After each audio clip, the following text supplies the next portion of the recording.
Movies में माशाल्लाह बड़ा नाम बनाते हैं, हमें इस चीज की भी बड़ी खुशी है। बड़ी धुन बनाई आपने, बड़ा नाम बनाया आपने, बड़ी मूवी ऐसा लग रहा है आप अभी फिल्म देखकर बाहर निकली हैं। नहीं, मैं फिल्म मैंने देखी नहीं, मुझे लग रहा है आप गाड़ी में बैठी हो, लग रहा है अभी भी धुरंधर कहीं पायरेटेड फिल्म देखकर निकली है, क्योंकि पाकिस्तान में तो बैन है।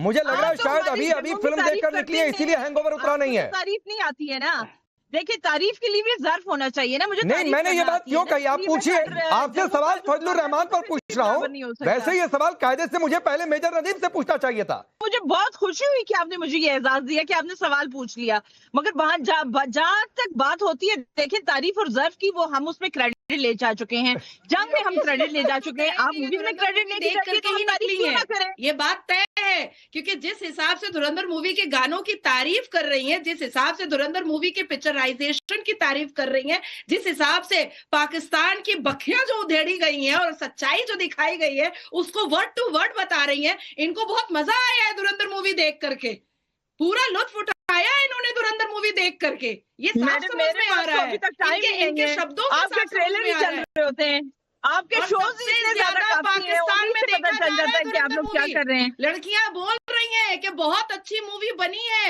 और पाकिस्तान का पूरा पर्दाफाश हुआ है, पाकिस्तान की पूरी सच्चाई सामने आई है। और 2 दिन पहले ही मुनीर का एक वीडियो वायरल हो रहा है जिसमें मुल्ला मुनीर कह रहा है कि अल्लाह ने बचा लिया हम लोगों को ऑपरेशन सिंदूर में, अब बार बार कितना अल्लाह बचाएगा। नहीं Nazia, coming back to the original question, मैं एक मिनट नाजिया आरजू यहीं पर बैठी है, मैंने उनका एक वीडियो देखा कि अल्लाह अगर बचा ही रहा है तो अफगानिस्तान वाली आपने एयर स्ट्राइक करी, हमारे मुल्क में थोड़ी झगड़ा हुआ है, आपके मुल्क में आप करा लें। अरे मतलब आप काबुल में चले जाएं, हम बहावलपुर मुरीदके में नहीं आएंगे। विश्व के बंदों इकट्ठे करके इंक्वायरी कराओ। हमें तो तालिबान ने नहीं कहा कि आप इंटरनेशनल इंक्वायरी करा लें। ओ अच्छा, आर्बिट्रेटर अहमदाबाद में क्या कर रहा है? नहीं, ये क्या हास्यास्पद है नाजिया, इन्हें तालिबान ने नहीं कहा इंटरनेशनल इंक्वायरी, इसलिए ये घुस कर मार देंगे। देखिए, हमसे ये कह रहे हैं तो हम इनकी बात मान लें, और वो भी तब मान लें जब ये आतंकी भेजे जा रहे हैं, जिंदा आतंकी को पकड़ लिया तो भी इनकी बात मानते रहे। राकेश जी, आप पाकिस्तान के उन लोगों से बात कर रहे हैं डॉजियर के बारे में, डॉक्यूमेंट्स के बारे में, इंटरनेशनल कोर्ट के इंक्वायरी के बारे में, जिन्होंने सिर्फ मदरसा में पढ़ाई पढ़ी है, जिनको पता ही नहीं है कि डॉजियर पढ़ा कैसे जाता है, जिनके खुद के कैबिनेट मंत्री बैठ करके बोलते हैं कि मैंने तो टिकटॉक पे देखा था कि भारत के जेट को तोड़ दिया गया है, टिकटॉक देखते हैं इनके कैबिनेट मंत्री वगैरह बैठ करके।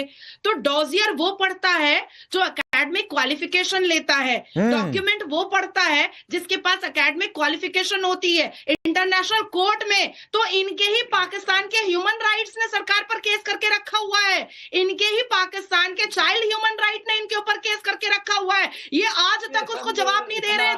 2022 से 2025 आ गया है और आप यकीन माने गूगल में सर्च कर लीजिए और पाकिस्तान के ह्यूमन राइट्स के ऐप पर जाकर के देख लीजिए कि इनको 9 नोटिस जा चुका है इंटरनेशनल कोर्ट से, उस नोटिस तक का जवाब नहीं दे रहे हैं ये।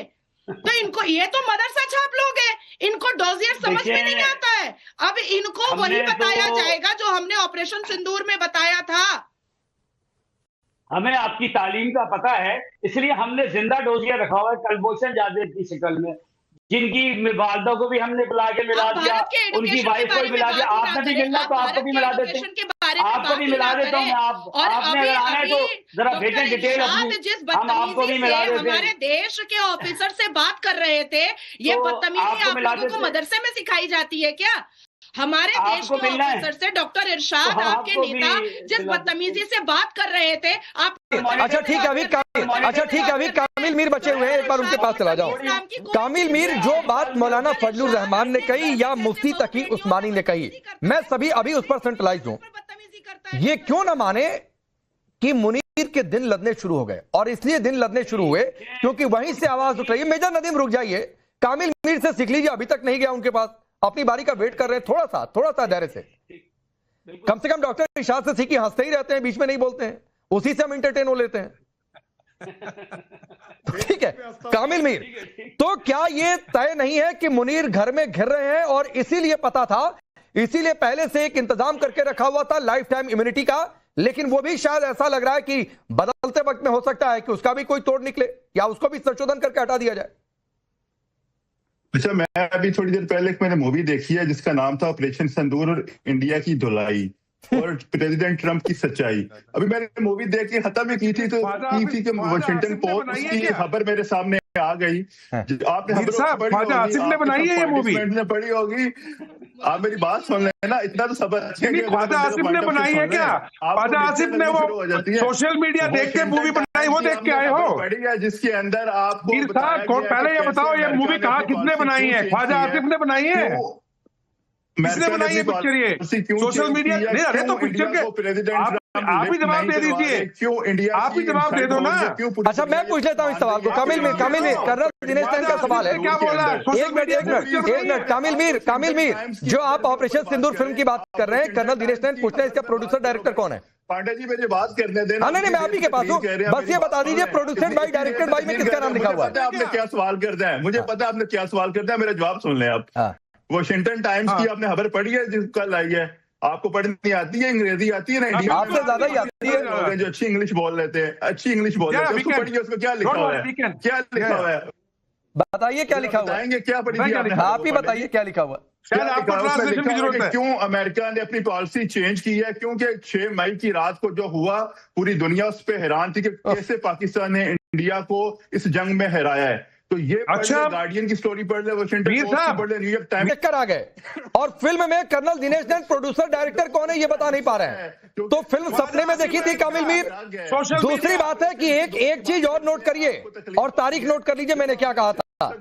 जिस दिन गाजा वाला मसला सधा, जिस दिन बांग्लादेश वाला टारगेट पूरा हुआ, ऐसे दूध में मक्खी की तरह अमेरिका आपको निकाल कर फेंकेगा, माइंड माय वर्ड्स। और ये यहाँ पर बैठा हुआ कोई भी इनकार नहीं कर सकता है, कर्नल दिनेश ने।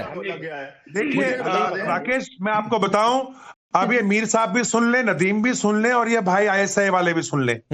देखो यार, आपके जो मुनीर साहब है ना, उनके लगे हुए डिसेंट्री, क्योंकि अभी प्रॉब्लम ये आ रही है। अभी वो गए थे कहाँ गए थे वो? पूर्वी लीबिया। पैलेस्टाइन के लिए जो फौज भेजनी उसके चक्कर में लीबिया। और लीबिया में जाके हाथ जोड़ के आए कि भाई मुझे बताओ, मीर वो सोशल मीडिया की पिक्चर छोड़ो, पिक्चर ये असली कहानी सुनो, असली कहानी इसको राकेश इसको सिस्टा कराओ जरा, इसको जरा आराम। कामिल मीर सुन लीजिए, कामिल मीर सुन लीजिए, हमने आपको सुना, सुन लीजिए कर्नल दिनेश टैन को, इसको सुना हमने। तो लीबिया गए, बोले भाई अब वो उलझ जाएगा, इधर तो वो उलझेगा, उधर देश में हमने चूरन खिला रखा है मीर साहब को कि देखिए पैलेस्टाइन हमारे हैं, भाई हैं, हमास भाई है। तो इधर जो ये लब्बैक पार्टी वाले जिनको पहले हमने खुद उकसाया और जब उन्होंने मना किया आगे जाने से तो हमने मुरीदके में उन पे गोलियां चला दी। ऐसा जो बवंडर बन रहा है। और जो अभी इमरान खान ने, मीर साहब आपकी पिक्चर का क्लाइमेक्स सुनो, आपकी पिक्चर का क्लाइमेक्स मीर साहब क्लाइमेक्स, आपकी पिक्चर का क्लाइमेक्स है इमरान खान, उसने कहा है PTI वालों को सब बाहर निकल आओ। तो अब आपके देश के अंदर सिविल वॉर की सिचुएशन बना दी मुनीर ने। और ये जो अरशाद साहब बैठे हैं ना यहाँ पे, इनको समझ नहीं आएगा, ये सबसे पहले भागते नजर आएंगे, गुर्बत इतनी ज्यादा है, सबसे आगे ये भाग रहे होंगे पीछे PTI वाले मारने के लिए। और नदीम तो भाग जाएगा किसी गुफा के अंदर। इसने आज तक मुझे अपनी बटालियन का नाम नहीं बताया, 3 महीने हो गए पूछते हुए। और मीर साहब आप कौन से पत्रकार हैं ये जरूर बता देना, क्योंकि सोशल मीडिया की पिक्चरों को देखते हो। For more of such videos do like, share and subscribe to ET Now Swadesh।